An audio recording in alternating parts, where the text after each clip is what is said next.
Welcome back to the Two Promises podcast. Let's dive right into another exciting adventure with BD and crew as he pursues his new passion of one day finding the best, most epic bourbon. The Two Promises team sends their special thanks to Hobie and the Huckleberries for that masterful theme music. So grab a glass, relax, and enjoy responsibly. Baby says she's leaving if I don't stop drinking wine. So I switched to whiskey and I'm feeling fine. Drinking that smooth, smooth whiskey. No more wine. I like straight bourbon. Baby, you try the ride. And welcome back to another episode. I thank you very much for your patience. We are recording here on the BD Bobber, and I must say, Mr. Murphy has been swinging his law around here pretty hard, if I do say so myself, but also a lot of very good things that we have to look forward to and that have been going on. We have the holidays coming, Thanksgiving, Christmas. I know other places in the world, they've already celebrated some of their Thanksgiving and some of their traditions. But, with winter coming and, Jack Frost kind of out there nipping around, I think that it's important that I share a little bit of an update. Yes, we missed an episode last week. We had some technical difficulties and some other life events as well as some power outages elsewhere. But again, you didn't come here for excuses, so I'll just carry on with this episode. So again, thank you for coming back and thank you for your patience. But while you were away, we did get news of Captain Jack. You see, Captain Dan and Ginny went on a voyage to Catalina Island with Brian and V, and they had an incredible, little getaway. But they brought news of Captain Jack. It turns out that while I was away, he had gotten a message that he was able to make a small fortune quite quickly by helping the fishing season start off for a certain group of fishing boats. So, being the sailor that he is, whenever he got the chance at a large sum of booty, well, he jumped at it.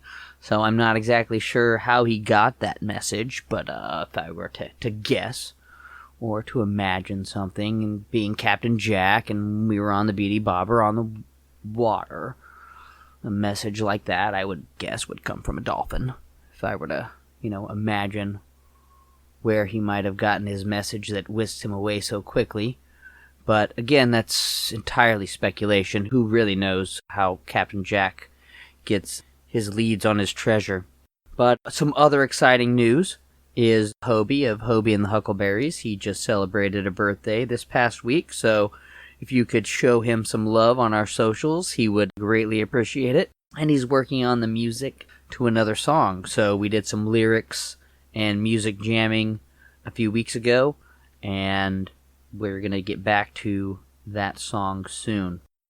Well, I've been here in sunny San Diego. I've been getting a fleet of vessels ready for sail and sea, including the BD Bobber, which is getting a little bit of a facelift, facelift if you will. So she's due for a survey, so we're going ahead. We'd already done a lot of exterior work over the summer, but we're doing a whole interior, not complete renovation, but definitely giving it an upgrade from stuff that I found on, say, Facebook Marketplace, consignment stores, thrift shops, and it's really coming along.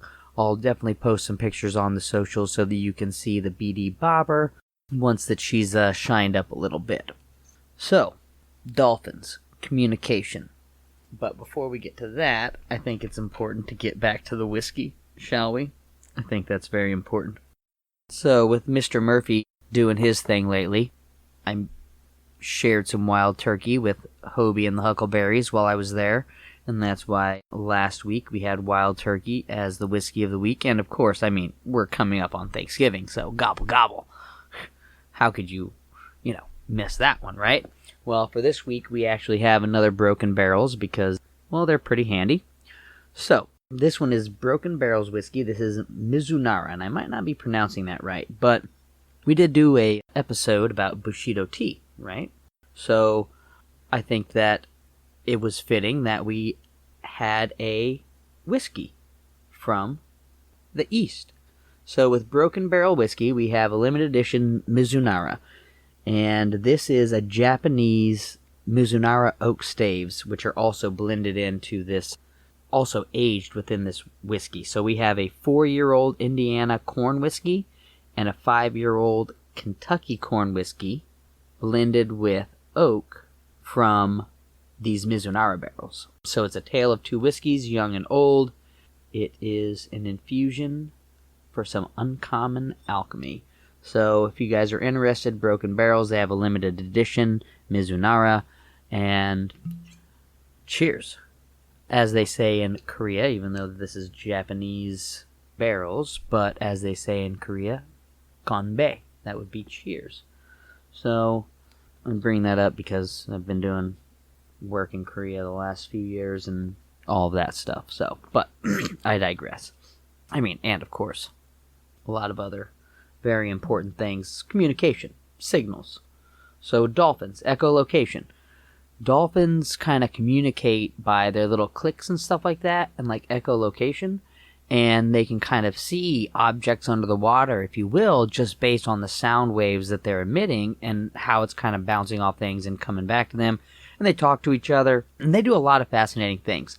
I think we talked about them in previous episodes, but I mean, they're just extremely intelligent. They're highly capable. They are friendly a lot of times. You know, they're very pack animals. And that was the other thing is Jan and Ginny told me they saw thousands of dolphins, which made me think of that, right? So Jack disappears. I automatically thought dolphins. They're at Catalina. Tons more dolphins. Hundreds, thousands of dolphins, they said. Tons of pods. So wish I was there. That would have been absolutely incredible to see. But I've been definitely taking my boat out, the BD Bobber, and before it was called the BD Bobber, and there'd definitely be just pods of dolphins just kind of playing in the wake. So that was always a lot of fun. It's always really exciting to see. And with Murphy's Law, you know, we've got my throat going out too. So cheers to that, folks, as well. But scientists or, you know, whatever, studies believe that each dolphin might also have its own distinctive, individual, unique tonality, sound, or whistle, if you will. And they've labeled that the signature whistle. So I think that that's extremely fascinating on how capable their minds are, how intelligent these creatures are. And also, I mean, excuse my language, but they could F up a shark. You know what I mean? Like, dolphins, friendly as can be, they be your best friend, you know? But when it comes time to hunt, woof, they can be nasty. They can be really nasty, all right? So just remember that about dolphins next time you see them out and about. But what I really wanted to highlight, outside of their ability to, you know, beat up sharks, was that their echolocation, their sound waves, their signature whistles, their ways of communicating and sending signals. To me, lately, I've been really enjoying just music and listening to different musics, different genres, new stuff, old stuff, and just really letting my thoughts go and just kind of really appreciating the music and the message behind the music and what it's saying and what the musicians and the music and the artists and the visionaries are communicating through those sound waves and through those vibrations. And when used the right way, I believe they can have an extremely healing effect and definitely therapeutic. So I just encourage you, whenever you're, you know, reacting to this episode, leaving reviews, leaving comments, go ahead, drop in some of your favorite healing songs, some of your favorite, you know, titles or bands or anything that you'd like to share with other listeners on where you find some healing in music. And definitely, I mean, there's healing all over with music, and obviously we have Todrick Hall, He's been doing a lot of great things, super famous, he's got a come together video for the Justice League. I've been watching that a lot, which also highlights another one of my favorite artists, which would be J Flaw, so she's in there as well. But there's just this incredible unifying power whenever we can just, I don't really know what else to say, break through the static, break through the noise, and then you have those singular notes, those singular tonalities and beats that just catch. And I personally find that fascinating.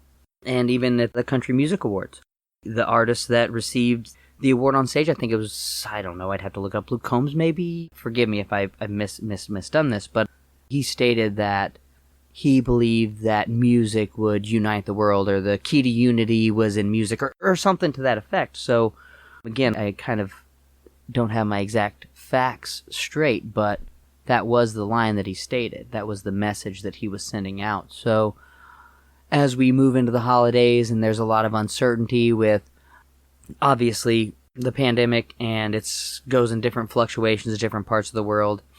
A lot of changes. Consumer behaviors have been changing. Living behaviors have been changing. Communication behaviors have been changing. Dating behaviors have been changing. Everything. It's just a lot's going on. So, again, as we move into the holidays, just going back to that simplicity, going back to those important values and characteristics that we want to, one, hold dear, and we want to, two, put out into the world.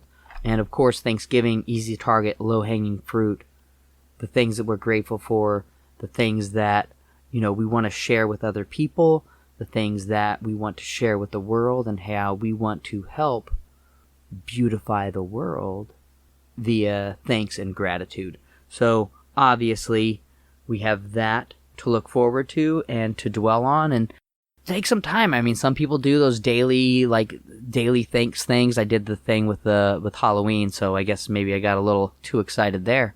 But, just finding those things that we are grateful for. And if I haven't said it before, I am very thankful for Noor. And if I had said it before, then I think it's important for me to say again, because she's absolutely amazing. She keeps me on task. She is super helpful, does an incredible job editing these episodes.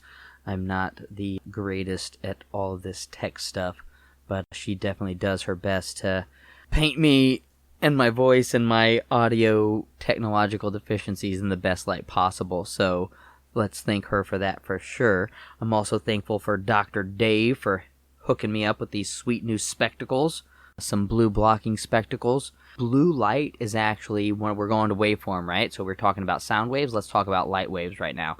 So we're just waving it up. We got dolphins, we got sound waves, light waves, who knows what other kind of waves that we're going to get into. But so light waves, whenever it comes to disrupting your sleep rhythms or causing the body to metabolize or uptake the melatonin in your system, light, but blue light in particular, is some of the more caustic or the worst types of light for your eyeballs to process, I guess, whenever it comes to these things.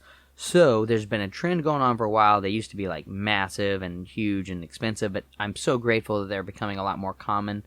But these blue blocking glasses, great for people on their screens a lot, great for people, just outside a lot. So he was talking about how it's just really changed his life, and it's improved his sleep quality, improved his focus at work, and everything.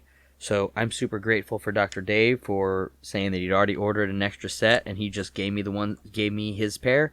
So I got a great new pair. Posted a picture on my Instagram, my socials, I guess, whatever you say, and working on my selfie angles because I'm not very talented at that, but also opening up a school potentially. I mean, what would you guys want to learn? What would interest you? I mean, I could teach a lot of things, and I've already know what I plan on teaching, but if you could learn anything, like if it was like your dream scenario, reach out.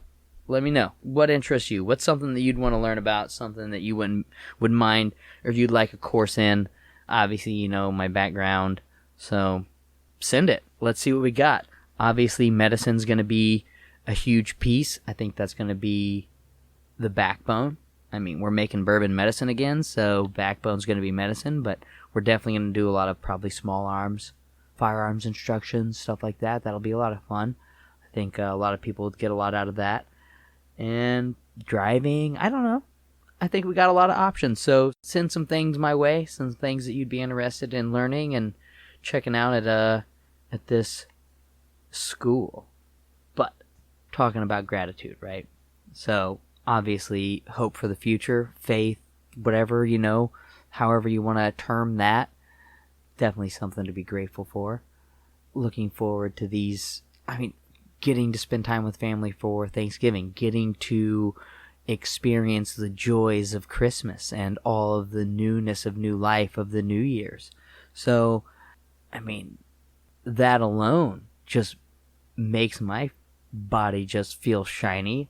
I don't know. But I guess another grateful thing that's a lot simpler is just warmth. So I've been thinking about warmth lately. I know I've been needing to ice my feet. I keep breaking my toes, breaking my feet, messing things up. And for a while I did like a really long, when I first broke my other foot, I did like pretty much a whole night of just icing. But I've been kind of avoiding it. Cold water is not, and cold is not exactly my favorite thing. So I definitely have been really appreciating the warmth, heaters, saunas, all of those things. And obviously with all the pandemic, they've shut down a lot of those areas. But for $30 at Home Depot, I got a bunch of cedar wood and made a makeshift sauna pretty quick. So to me, the warmth has been awesome, but it also reminds me that the cold is also an important part of life and us and maximizing our physiology realistically. So whenever it comes to just say different military trainings, different special operations trainings, there's different crucibles with different military branches. You've got the Green Berets with all of their stuff, and they've got Robin Sage, and they've got all their things, and you've got, the Army Rangers, and they're not eating, and they're, 0 calories, and just ruck marching everywhere to infinity and beyond. And then the cold water is the big... No, don't get me wrong. There's a lot of cold training with the other special operations as well. But whenever it comes to what people think of, they think of the surf torture and the stuff like that whenever it comes to the Navy SEALs a lot. And of course, they do survival training in different cold weather environments. So they're pretty familiar with the cold. So let's talk about cold. Let's talk about hot and cold. There's a lot of studies regarding hot therapies and how that can improve your human growth hormone generation. Also, going back and forth, going from hot and cold, shocking the body, is very useful for helping improve the vasculature. So your blood vessels, whenever it comes to people saying that they're cold a lot of times, they don't have good blood flow, they don't have good circulation, things like that. Well, your blood vessels can be exercised, right? By, one, exercise, getting that heart beating, getting that body moving, and also by temperature changes. So a rapid hot cold can cause shunting or opening vasodilation of vasoconstriction or vasodilating of the blood vessels. And this can help flush out toxins. This can help for athletic recovery. It can again help with human growth hormone, which for testosterone, for muscle growth, for repair and recovery, those are all very, very important things. But cold is extremely fascinating, and I've been avoiding it. It's been something that has been bad, but it can improve your sleep as well. But there's also something called brown adipose tissue that, because we have so many environmental controls and the ability to regulate how hot and cold we are at any given time, that tissue is not as prevalent in our bodies as it used to be. Now, adipose is another word for fat, right? So fat, insulation, lubricant or buffer, things like that. Those are some things that adipose tissue will do. So whenever you think fat, you think, oh, it's so bad, I don't want to be fat. But the right types of adipose tissue are extremely important. And there's even these, like Tibetan monks, or these people that live at these very high altitudes with very low oxygen, and they can walk around with bare feet and very limited clothing in very frigid environments. And whenever I first read about it, it was an argument about their diet, the way that they hydrated appropriately, they ate the right foods, etc. But I think there's further research, and there's a book, we'll drop it in there, I've talked about it before, but it's What Doesn't Kill Us, and it really goes into this brown adipose tissue and how useful it is in kind of maximizing our physiology and insulating us, keeping us warm, and helping our body to fluctuate between hot and cold a lot better. So if you're interested in more on that, go ahead and check out What Doesn't Kill Us. We'll drop that in the little notes so that it's accessible. So there's a few other little tidbits for you. So going back to the cold. So with winter coming and the snowmen on the loose, I leave you with this nursery rhyme. While Jack was nimble, and Jack left quick, and Jack jumped over a candlestick. With winter ahead, St. Nick and his sled, always remember, never forget. A snowman can't jump beyond the sun. Now the stars are calling. While space is so cold, there are so many stories that may never be told. But singing loud for all to hear, well, that's the best way to spread Christmas cheer. So give thanks, one, give thanks all, and gobble gobble, y'all. Enjoy the holidays. Thanks for joining us for another episode. This is BD. We are recording on the BD Bobber, and enjoy your holiday season. Be safe, enjoy responsibly, drink responsibly, enjoy your loved ones, give thanks, give back, pass on all the love. Thanks again. I'll see y'all soon. Thank you for joining us today on this curious roller coaster of life. If this is your stop, please exit peacefully and enjoy the rest of your day. If you're ready for another one, just push play. A final note before you go: thank you. And thank you for feeling. The distillation and aging process is different for everyone. I'm not quite sure what you're ready for, so please sip slowly and enjoy responsibly. Baby says she's leaving if I don't stop drinking wine. So I switched to whiskey and I'm feeling fine. Drinking that smooth whiskey.